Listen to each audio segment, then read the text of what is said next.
Is this a sword? Yes. If you said yes, you're wrong. This All right. Had a feeling that was coming. is actually a knife. A Messer, in fact. A Messer, which means knife in German, it's actually just a giant knife. And there's two main reasons for that. All right. Let's hear it. Now you might be like, this is definitely a sword. What are you talking about? Look how giant it is. Look at this one. That's because it is.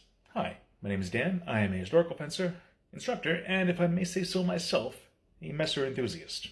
Commoners were not allowed to walk around with swords. That was only for nobles. So they created giant knives. And they just kind of progressively got bigger over the years until it was essentially a sword, but it's not a sword, it's just a giant knife. All right, first of all, a lot of what I'm going to say here comes from Virtual Effectual's video, The Meaning of Knife, Messer Mythbusting. Here, Oscar does an excellent job of summing up what we do in fact know, and then using that to discuss various hypotheses. You will get a far more complete picture from his video, which also cites its sources. So this is like kind of a runaway hypothesis that gets thrown around in pop history circles. Thankfully, it's mostly made its way out of the HEMA community, but it still pops up from time to time, and we keep having to... No, stop it. So let's break it down. So there's something we need to understand about the regions which make up what we today know as Germany. Take a look at this map. This is a map of the Holy Roman Empire circa 1400 CE. Look at this absolute mess. Well, to an extent, these territories were all associated under imperial law. They each remain distinct in their own way. Standards of weight and measure often change by region or even by city. One of the skills of a merchant in this period was knowing all of the standards of measurement from all the places they traded with. Because, a foot, a palm, an ell, a span, a cubit, these were all things that could change on a very, very local basis. Now, the reason I'm saying all this is because I want to establish that we must not fall into the trap of treating all people in all places as a monolith. The use of these was incredibly widespread. They had different names in different languages. They interfaced differently with social classes in different places. And so a statement like commoners were not allowed to walk around with swords is incredibly simplistic, and I encourage everybody to be deeply skeptical of anybody who would tell you that any of this is quite so simple. So, commoners were not allowed to walk around with swords. This is sometimes true. Just as in many places in the world now, people are not allowed to just open carry weapons with them. Such was also true in the past. This sort of restriction could apply to armor, to bucklers, knives, swords, and really anything that would just imply physical violence.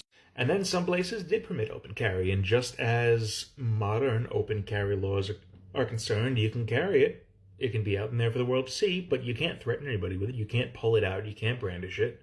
And on top of that, it was not uncommon for cities to require that every household own a sword because it was needed to collectively defend the city against some kind of outside force. Now, when we tie this into the second piece, that was only for nobles. Well, yeah, in the same way that public figures today can argue for the need to carry a weapon or otherwise outsource that role to a security detail, so too were public officials much more likely to be permitted to carry or display a weapon. Now, sumptuary laws were a thing, however, this had more to do with how people dressed. There were certain points of fashion, certain markers of wealth to which people were required to adhere, and these would be characteristics of a sword. They wouldn't be like, you may not have a sword. Like, as a member of the peasantry, like, you wouldn't, you might not be able to adorn your sword in certain ways, but you can have a goddamn sword. The second reason why a Messer is considered a knife and not a sword is because of the guilds back in Germany during the medieval times. So, real quick, the medieval period is a period in time whose kind of temporal boundaries are often debated, but a popular figure is roughly 500 CE, around the fall of the Roman Empire, to roughly 1500 CE with the colonization of the Americas. The items that we're referring to as Messer first start popping up around the turn of the 15th century and become steadily more popular in a relatively short amount of time.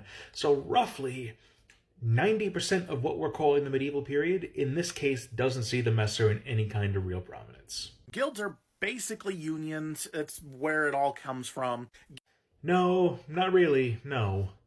Look, without getting too far off topic, Modern American trade unionism is a direct result of decades of anti-union rhetoric and legislation designed to keep trades separate from each other and to keep separate unions from using their collective power.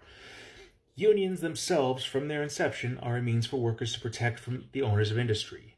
Again, off topic, let's get back to it. Guilds at the time, there were many different types. There was sword maker guilds and there were knife maker guilds. And so sword makers were allowed to make swords and knife makers were allowed to make swords.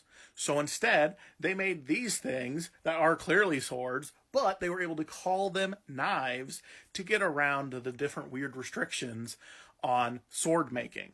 And Right. So remember that whole bit about how nothing here is universal, and this is a way in which we absolutely cannot paint half a continent over a wide area with broad strokes. This is one of those cases. There is some credence to this idea, however, there is very little research on the subject. Most, if not all, of the justification for this idea comes from a single PhD thesis on the social dynamics of guilds in Nuremberg. That's it. It is an incomplete snapshot of one of the biggest cities in the region, and it is important that we not take this and assume that it applies to all regions and cities. That would be like historians 1,000 years from now taking a look at some New York City laws and assuming that applied to the entirety of the American Empire. Now, from what we know about Nuremberg in this time, sword makers' guilds had more specialized divisions of labor. Different parts of the production of a sword would pass through different specialties. It's not like there was the sword makers' guild. The knife makers were a little bit more vertically integrated. A lot more of their production happened in-house. Again, go watch Oscar's video. He goes into a lot more detail on this. there's a ton of different aspects about this because medieval times we might think that it's like anarchy and ruthless, and in a lot of ways it was. However, there was actually way more laws. If you think that today is restrictive, you have no idea. This was way worse. There was a reason why capitalism and free markets started popping up and democracy and republicanism started coming about, because this stuff was terrible. Does anybody actually believe this? Like, combined with the guild/union comment from earlier, I'm inclined to think this video has some slightly disingenuous intentions. I am not taking the bait on this one. Nope. Sorry. Now you're like, well, how is it a knife? How is it a knife? Well, it's only one blade versus a two-bladed sword. Edge. The word we're looking for here is edge. Besides, these often had a few inches around the tip of the sword, which would have had a sharpened back edge. And if that's how we're defining a knife, is a katana just a knife? Is a saber just a knife? A falchion? Like, just a little bit of critical thinking here. All we need is a little bit. And then the style of handle is actually done in a knife style, where it has a full tang, but then it has these little nails in there. And the word we're looking for here is rivets, sometimes pins. Nobody calls them little nails. I don't know where that came from. Many knives are built with a tang that forms the shape of the handle and is then set with scales. This is sometimes true, but absolutely not always the case. In fact, another potentially very large knife, very popular in the early medieval period, which we call the sax, featured by and large a hidden tang construction. While full tang devices are generally easier and quicker to produce, it's a bit silly to categorize things as full tang equals only knife, when there are plenty of examples throughout history of both swords and knives which have both styles of construction. So I'll ask again, is this just a knife? Is this just a knife? While it's true the messers stylistically don't have pommels such as these, the word for which is knopf or knob, many of them did indeed have some sort of butt cap integrated into the hilt, as this would make for some tweaks to the overall feel of it, performing the exact same role as a pommel. also don't normally have real pommels. They'll have more of like what you'd see on a kitchen knife, basically. And the video just kind of ends there. Weird way to finish up a bunch of misinformation and bad takes, but so it goes. It's a sword. We've got heaps of documentation on how to fight with these. Sword and messer are sometimes used almost interchangeably. Right, we would normally call this an arming sword. They call it a messer there. And there's the word. Same damn sword, and it just says sword. Right, and there's Schwert. My take, people thought it was cool, so they kept doing it.